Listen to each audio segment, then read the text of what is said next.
नमस्कार। आप देख रहे हैं Raghunandan Tiwari current affair classes. Current affair classes में हम लोग हाजिर हैं 21 दिसंबर की डेली करंट अफेयर लेके। तो सबसे पहले दिसंबर मंथ में जो इम्पोर्टेंट डेज है वो कवर करते हैं हम लोग, जो कि पेपर पॉइंट ऑफ व्यू से बहुत इंपॉर्टेंट है।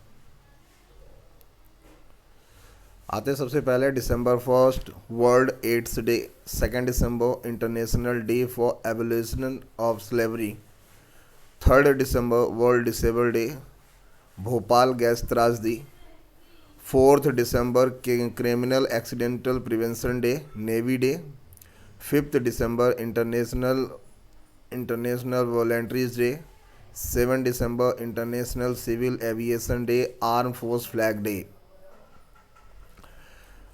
9 दिसंबर बालिका दिवस, 10 दिसंबर इंटरनेशनल ह्यूमन राइट्स डे, 11 दिसंबर world children funds day, world asthma day, 24 दिसंबर को national emergency conservation day, national energy conservation day and 23 दिसंबर किसान दिवस। और अभी हम लोग देख रहे हैं कि मे बी 1920 से लेके गुड गवर्नेंस डे का पूरा वीक सेलिब्रेट किया जा रहा है। और इंडिया के सेकंड जो वो अभियान चल रहा है निर्मल स्वच्छ नदी से रिलेटेड की, यानी वर्ल्ड में जितनी भी इंडिया में जितनी भी नदियां हैं उनको स्वच्छ और सुंदर बनाई जाए ताकि इनसे कभी भी वाटर लेवल कम ना हो। जैसे नमामि गंगे प्रोजेक्ट है, उसी तरह हर स्टेट में जितनी भी रिवर है उनको क्लियर साफ़ सुथरा बनाया जाए ताकि फ्यूचर में कभी भी पानी की प्रॉब्लम ना हो। आगे बढ़ते हैं अगले इंपॉर्टेंट करंट अफेयर की ओर। ई छावनी परियोजना के अंतर्गत छावनी बोर्ड के निवासियों के लिए भौगोलिक सूचना तंत्र आधारित ऑटोमेटिक जल आपूर्ति, यानी कहीं ना कहीं एक इम्पॉर्टेंट पार्ट आ रहा है geographical information system based automatic water supply for the residential of containment board under the E Chhawani project. तो ये जल आपूर्ति जो कि ई छावनी, जिसमें ऑटोमेटिक जल आपूर्ति की सुविधा प्रोवाइड की जा रही ताकि लोग ज़्यादा से ज़्यादा इसका बेनिफिट ले पाएँ। आगे बढ़ते हैं, अगला इंपॉर्टेंट जो करंट अफेयर का पार्ट है। रक्षा मंत्री श्री राजनाथ सिंह ने हाल ही में रक्षा संपदा दिवस 2021 के अवसर पर छावनी बोर्ड के निवासियों के लिए भौगोलिक सूचना तंत्र GIAS आधारित ऑटोमेटिक जल आपूर्ति प्रणाली का शुभारंभ किया था। छावनी बोर्डों के लिए GIS आधारित जल आपूर्ति प्रणाली का मॉड्यूल रक्षा सचिव और रक्षा संपदा दिल्ली के महानिदेशक के मार्गदर्शन में Bhaskaracharya institute for space application and Jio information BISAG के ने विकसित किया है। छावनी के रिहायशियों को पानी का कनेक्शन प्रदान करने के लिए यह एक आसान और तेज प्रणाली है। यह पूरी तरह से ऑटोमेटिक है जो कि पानी के कनेक्शन के लिए स्थान को चिन्हित करने में अपने नागरिकों को सुविधा प्रदान करती है। यह ऑटोमेटिक तरीके से सबसे नज़दीक स्थित पानी की पाइपलाइन तक जाती है।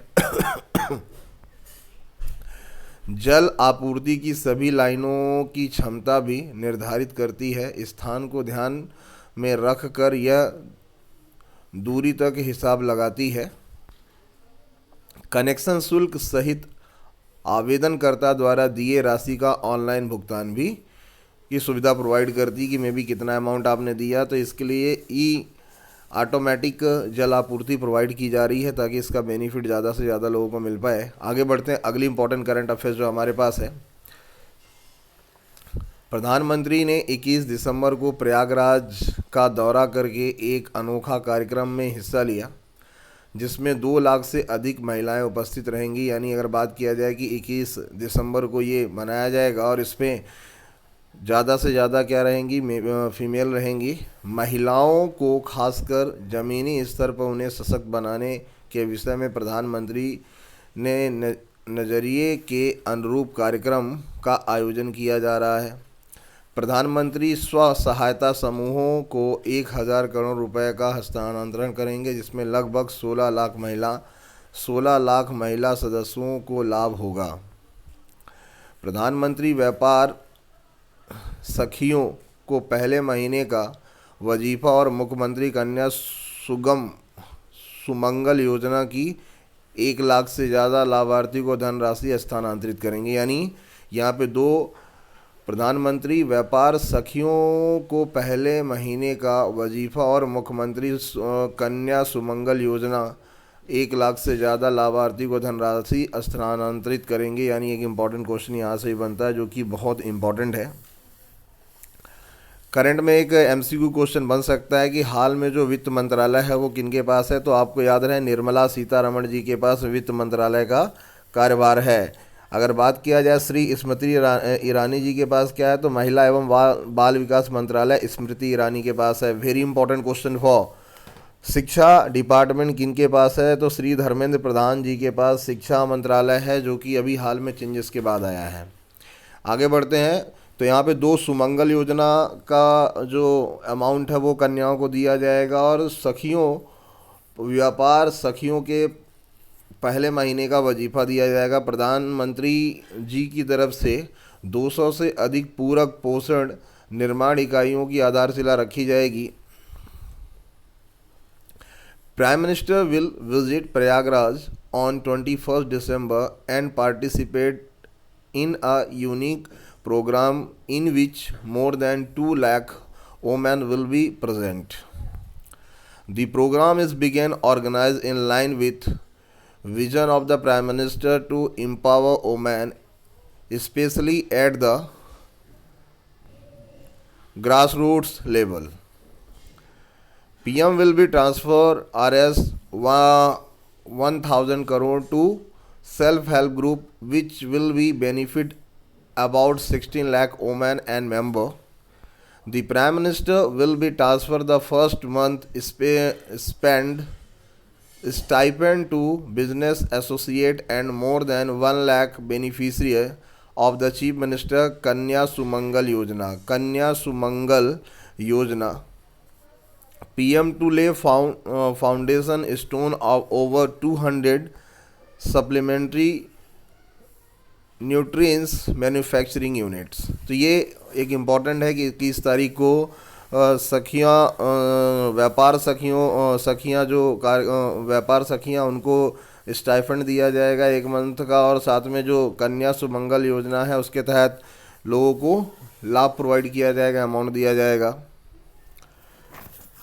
केंद्रीय गृह एवं सहकारिता मंत्री श्री अमित शाह ने अपनी महाराष्ट्र यात्रा के दूसरे दिन आज पुणे में वैकुंठ मेहता राष्ट्रीय सहकारी प्रबंधन संस्थान के दीक्षांत समारोह में को संबोधित किया। अभी हमने पिछले क्लास की करंट अफेयर में पढ़ा था कि श्री अमित शाह जी के पास, जिनके पास सहकारिता मंत्रालय भी, उनका कहना है कि हम बहुत जल्दी भारत में एक सहकारिता यूनिवर्सिटी लेके आने वाले हैं। उसी से रिलेटेड ये न्यूज़ है कि एक दीक्षांत समारोह में इन्होंने पार्टिसिपेट किया।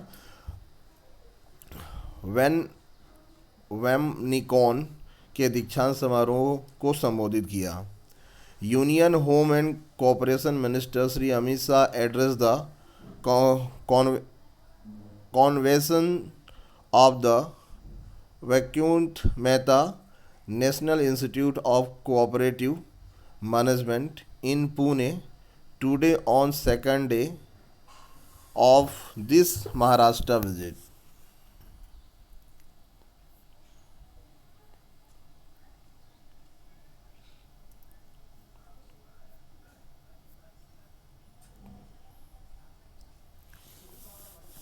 आगे बढ़ते हैं, आप देख रहे हैं Raghunandan Tiwari current affair classes.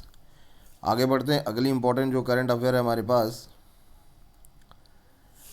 केंद्रीय मंत्री डॉक्टर जितेंद्र सिंह ने नई शिक्षा नीति 2020 पर आयोजित संवाद सत्र में जम्मू स्थित क्लस्टर विश्वविद्यालय के शिक्षकों को संबोधित किया है।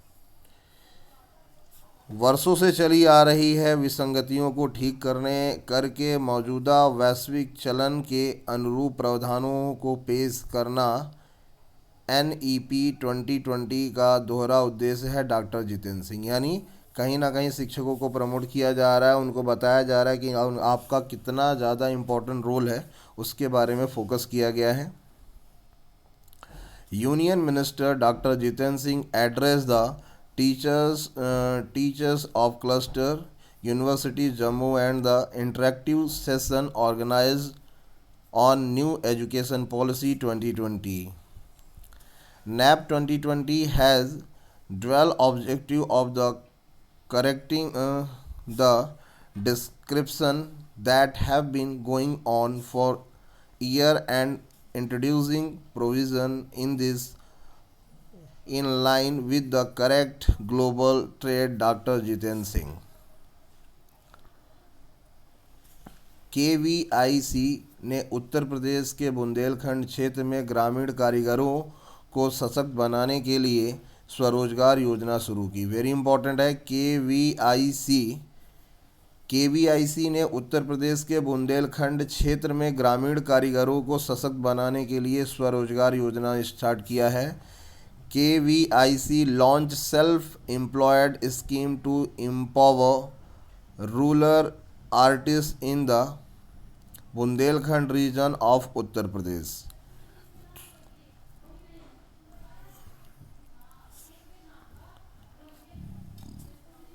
गोवा लिबरलाइजेशन डे यानी गोवा की आज़ादी का जो महोत्सव है वो प्रधानमंत्री नरेंद्र मोदी जी ने सेलिब्रेट किया और ये बताया कि गोवा का जो मुक्ति दिवस है वो कितना इम्पोर्टेंट है, क्योंकि भारत के आज़ादी के बाद भी अगर गोवा आज़ाद नहीं हुआ तो इसके पीछे कहीं ना कहीं प्रॉब्लम थी और आज उसके आज़ादी को प्रॉपर तरीके से हमें पुर्तगालियों से आज़ाद कराने के बाद कहीं ना कहीं एक बहुत बड़ा पार्ट इंडिया के पास है, जिसका बहुत ज़्यादा बेनिफिट इंडिया को मिलता है। इस मौके पे नेवी ने अपने डिफरेंट टाइप के कार्यक्रम की प्रस्तुति की। जल जीवन के अंतर्गत 2021 और 22 में राजस्थान में 10,180 करोड़ रुपए की केंद्रीय निधि आवंटित की गई है। राज्य की योजनाएं 2024 तक प्रत्येक ग्रामीण परिवार को नल जल आपूर्ति उपलब्ध कराई जाएगी। यानी अगर बात की जाए तो अभी जल जीवन मिशन के अंतर्गत 2021 और 22 में राजस्थान में 10,180 करोड़ रुपए केंद्रीय निधि आवंटित की गई है। राज्य की योजना 2024 तक प्रत्येक ग्रामीण परिवार को नल जल आपूर्ति उपलब्ध कराने की बात कही है। अंडर जल जीवन mission RS 10,180 crore central funded allocated to Rajasthan in 21 and 22. The state plan to provide tap water supply to every rural household by 2020-24. Very important question. भारतीय नौसेना ने गोवा के मुक्ति हीरक जयंती समारोह में भाग लिया। Indian navy participate in Goa liberation diamond jubilee celebration. Goa प्रत्येक वर्ष 19 दिसंबर को अपना मुक्ति दिवस मनाता है। गोवा के मुक्ति के 60 वर्ष होने पर पणजी में 19 दिसंबर 2021 को हीरक जयंती समारोह आयोजित किया गया। इस अवसर पर माननीय श्री प्रधानमंत्री नरेंद्र मोदी जी ने शहीद स्मारक आज़ाद मैदान पर पुष्पांजलि अर्पित की। तीनों सेनाओं के 100 लोगों को समारोह के दौरान गार्ड ऑफ ऑनर से पेश किया गया और बिगुल वादकों ने लास्ट पोस्ट बजाया जो कि इम्पोर्टेंट है। गार्ड ऑफ ऑनर से सम्मानित किया गया। 100 लोगों ने समारोह के दौरान गार्ड ऑफ ऑनर से भी सम्मानित किया। प्रधानमंत्री ने भारतीय नौसेना, तटरक्षक और सिविल एजेंसियों की नौकाओं द्वारा प्रस्तुत परेड ऑफ सेल्स और मीरामार बीच में भारतीय नौसेना ने विमान के फ्लाइट पास्ट को भी देखा। हीरक जयंती समारोह का समन्वय भारतीय नौसेना द्वारा वाइस एडमिरल राजेंद्र बहादुर सिंह और flag officer commanding in chief पश्चिमी नौसेना कमान और रियल एडमिरल फिलिपोप जी पुनीमुटिल फ्लैग ऑफिसर कमांडिंग गोवा क्षेत्र में उपस्थित में किया गया। आप देख रहे हैं Raghunandan Tiwari current affair classes.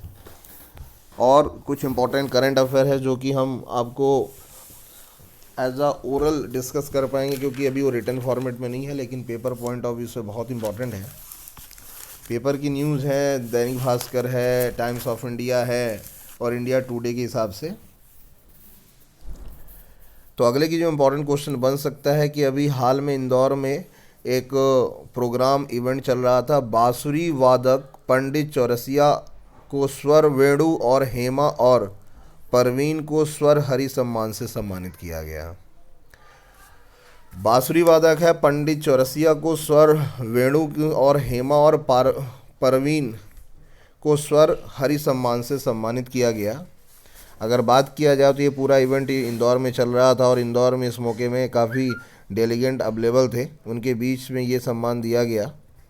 तो सबसे पहले अगर बात किया जाए मौका रविवार को स्वर्ण वेणु गुरुकुल के जाने माने बांसुरी वादक पंडित हरि प्रसाद चौरसिया को स्वर वेणु लाइफ टाइम अचीवमेंट अवार्ड से सम्मानित करने का था।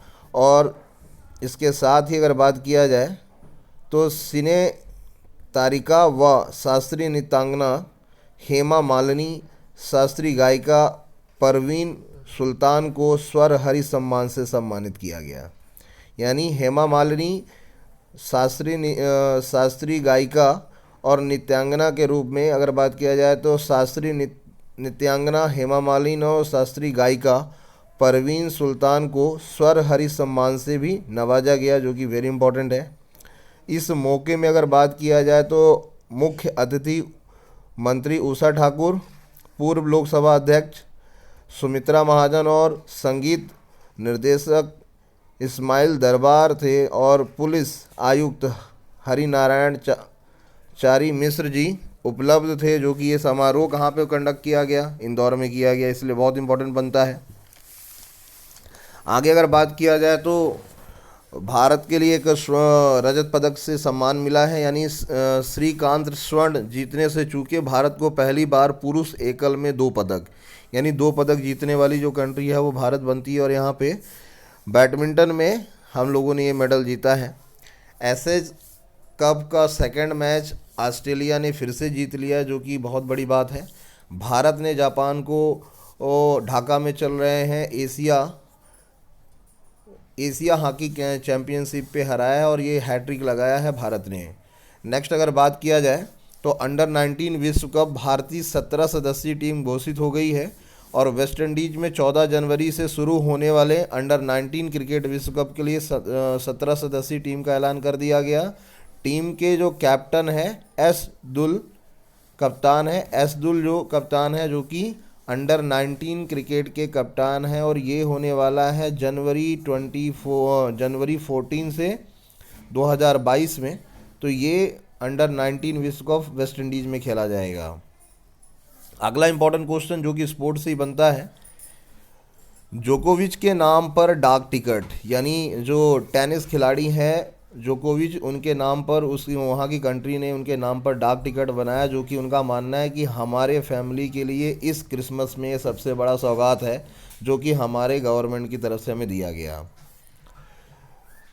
सर्बिया ने अपने स्टार टेनिस खिलाड़ी नोवाक जोकोविच के सम्मान पर दो डाक टिकट जारी किया है। दुनिया के नंबर 1 पुरुष एकल खिलाड़ी जोकोविच ने इस पर खुशी जताई है। उन्होंने कहा कि अपने ऊपर जारी किए गए डाक टिकट से बेहद सम्मानित महसूस कर रहा हूं। इस दुर्लभ उपहार के लिए मैं अपने देश को शुक्रिया अदा करता हूं। अब जेलेना जोकोविच और मैं बच्चों के लिए क्रिसमस पर सांता को लिखने के लिए कुछ टिकट घर ले जाऊंगा, यानी कहीं ना कहीं ये जो टिकट है उनके लिए काफ़ी ज़्यादा इम्पॉर्टेंट रोल अदा करेगा, इसलिए बहुत इम्पॉर्टेंट है। प्रो कबड्डी लीग 8 जो कि स्टार्ट कर दिया गया और ज़्यादातर इसके मैचेस बेंगलुरु में खेले जाएंगे, जो कि कोरोना के नियम को ध्यान में रखते हुए बात की जा रही है। और काफ़ी सारी टीमें इसमें पार्टिसिपेट कर रही हैं, जो कि सभी का अपने अपने मेन टारगेट है कि प्रो कबड्डी 8 का किताब ज़्यादातर टीमों को जीतना है। आगे बढ़ते हैं, अगली इंपॉर्टेंट करंट अफेयर जो बन सकती है, मैच फिक्सिंग पर नकेल की कोशिश। क्रिकेटरों की हर हरकत पर नज़र रखेगा स्वीपिंग टूल्स, यानी एक टूल्स बनाया गया जिसका नाम है स्नूपिंग टूल्स। इसकी मदद से मैच फिक्सिंग के बहुत सारे जो पार्ट हैं उनके ऊपर नज़र रखने के लिए टूल्स अभी बोला जा रहा है कि यूज किया जाए, अभी स्टार्ट नहीं किया गया। बीसीसीआई के सामने ये बात रखी गई है। मैच फिक्सिंग पर नकेल कसने के लिए भारतीय क्रिकेट कंट्रोल बोर्ड जल्द ही एक नई तकनीक, आधुनिक तकनीक अपनाने जा रही है पर विचार कर रही है। दरअसल anti corruption anti security unit के चीफ सबीर हुसैन ने बीसीसीआई को स्नूपिंग टूल्स का इस्तेमाल करने की सलाह दी है। यह काफ़ी आधुनिक तकनीकी है जो कि क्रिकेटरों और मैच अधिकारियों की हर हरकत पर पैनी नज़र रखेगा। एक रिपोर्ट के मुताबिक यह नई तकनीकी से बीसीसीआई के कई सदस्य के अलावा खिलाड़ियों की भी चिंता बढ़ गई है। बोर्ड ने एक अधिकारी ने कहा है कि यहाँ यह सही है कि एसीयू के चीफ सबीर हुसैन बीसीसीआई को इस तरह की एक प्रस्ताव दिखाया है। हम उसको लेकर चर्चा करेंगे और अपने हितधारकों के साथ बात करने के बाद ही फैसला ले पाएंगे। यानी अगर ये मशीन कहीं ना कहीं यूज़ होगी तो काफ़ी ज़्यादा सिक्योरिटी मिलेगी। जो बात आती है कि मैच फिक्सिंग हो गई, ये हो गई, तो उसके ऊपर नज़र बनाने के लिए एक टूल्स का इस्तेमाल किया जाएगा जिसका नाम होगा स्नूपिंग टूल्स, जो कि मैच फिक्सिंग पर रोक लगाने के हिसाब से किया जाएगा। इसका ज़्यादातर बेनिफिट किसका होगा? सभी खिलाड़ियों या सभी टीम को मिल सकता है। आप देख रहे हैं Raghunandan Tiwari current affair classes.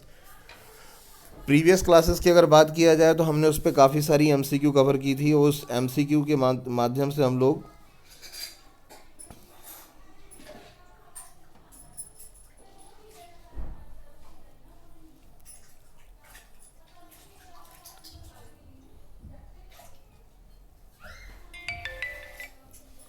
तो अल्पसंख्यक मंत्रालय की तरफ से ये बात कही गई कि अभी जो प्रॉपर तरीके से इन्वेस्टमेंट किया जा रहा है, यानी नया दिल्ली सरकार ने जवाहरलाल स्टेडियम के सभागार में कल अखिल भारतीय वंदे भारत नृत्य उत्सव का शानदार समापन किया है। अगर बात किया जाए तो अखिल भारतीय वंदे भारत नृत्य उत्सव कहाँ किया गया? तो दिल्ली में किया गया। कौन से स्टेडियम में? जवाहरलाल नेहरू स्टेडियम में से किया गया।